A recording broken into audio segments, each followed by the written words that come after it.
Hey guys, what's going on? We are going to repair some gravel driveway today. Check it out. Stay tuned. Alright guys, so what's going on here is I'm making a few runs, as you can see with the skid steer, over the gravel, right? The existing, like, potholed gravel. So I'm making runs over that.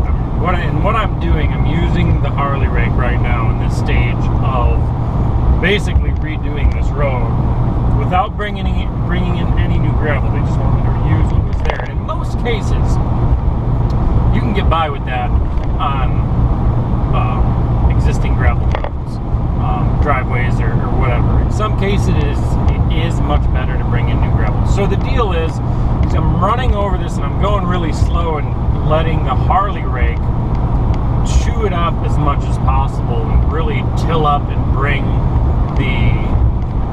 just break up the gravel really. So the reason why I'm doing this is for a couple reasons. So it just rained as well. It works really, really good to do a gravel driveway fresh like this right after the rain for a couple reasons. So there's clay inside road gravel. It's mixed in with road gravel, and that's what helps create like a really hard concrete surface. So you've got crushed stone, crushed rock, 3/4, maybe an inch at the most, mixed with sand, mixed with smaller pieces of gravel, and mixed with clay. Now that material all mixed up creates a really rock hard surface.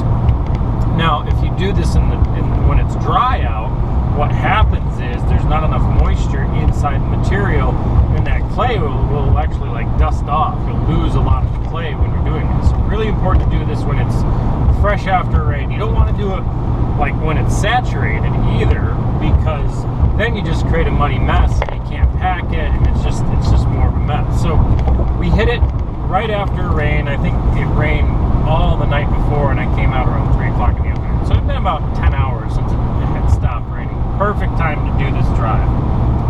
So the reason why we're going over it and really chewing it up and breaking the surface up is because we want to solve the problem of the pothole. So how is a pothole created? What makes a pothole, and why doesn't a pothole go away when you just fill it in, right? A lot of times you can fill in a pothole and you'll either create another bump, or 2 months, 3 months, 6 months down the road, that pothole's back in the very same spot. As a matter of fact, it's probably even bigger, okay? So a pothole is created, and it's created by driving over it, obviously. And what happens is that pothole begins to get like a concrete surface. It's like a crater, right? It's a really hard surface, bowled out area that just doesn't go away almost no matter what you do, right? Then you can drag over it with a box blade on a tractor, or take a drag behind it with a four-wheeler or another small tractor or whatever and fill it in. But filling in a pothole does not fix the pothole. You have to actually break the pothole up, because the sides of it and the bottom are really, really hard. It's where all the clay and all of the crushed stone is gone to create a very hard basin around it. So you want to break that up so that it's completely gone. It's like there's a foundation there in the pothole. You want to break that up. So that's what I'm doing. Going over the whole driveway really slow, back and forth. I went on the right side, came back on the left side. Well, it wouldn't be the left if you're coming back, but I went down, let's call it I think that would be the east side of the road, came back on the west side of the road, and then I go back down the center of the road.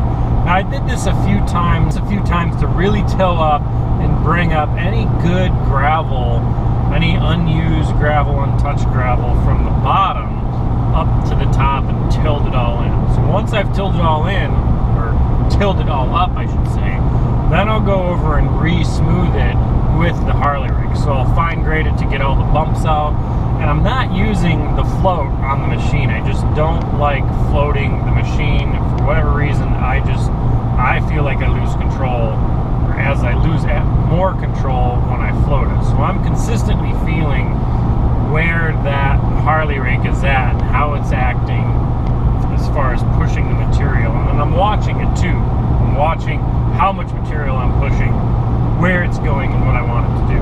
So tilled it a couple times. Once I've gotten it pretty much smooth with the Harley rake, spots here where there's no bumps, all the big rocks, the big stones are out. It's basically almost looks like a finished product.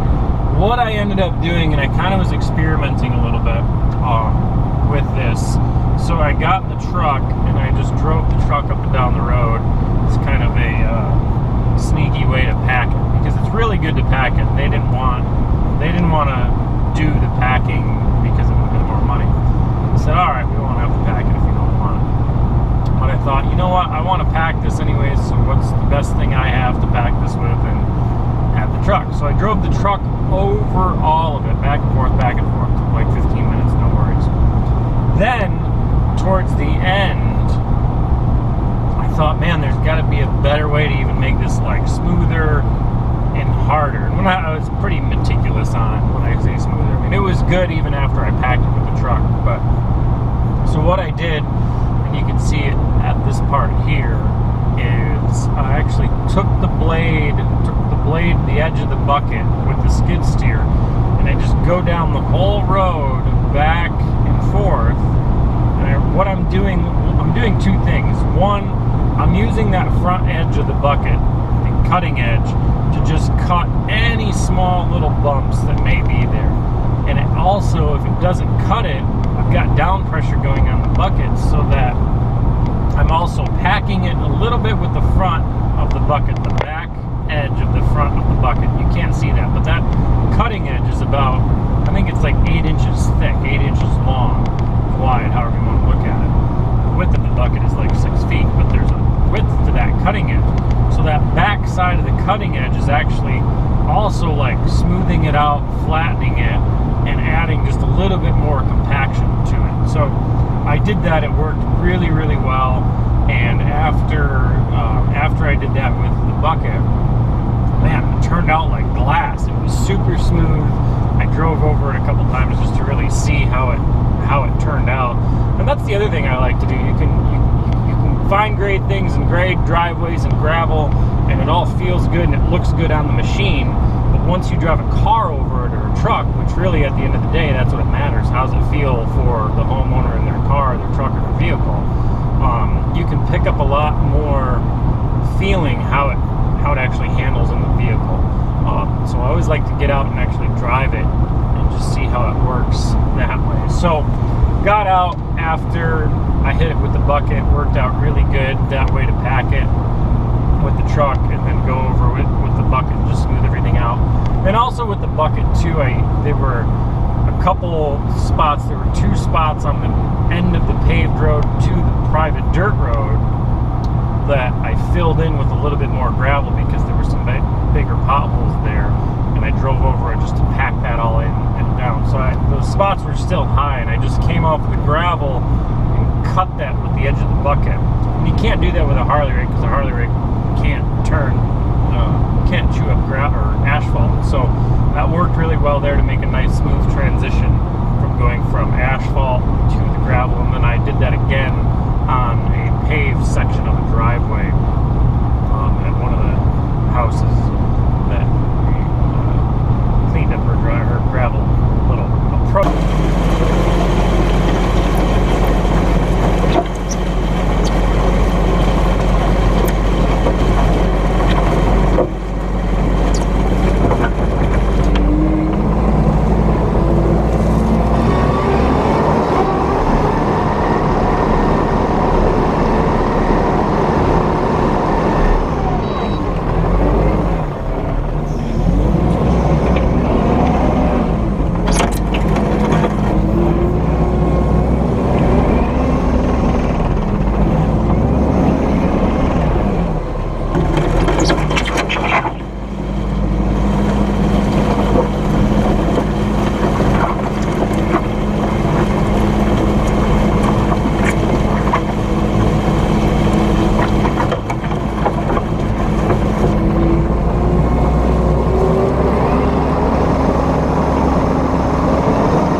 raking is an awesome way to do regular annual maintenance to an existing gravel driveway.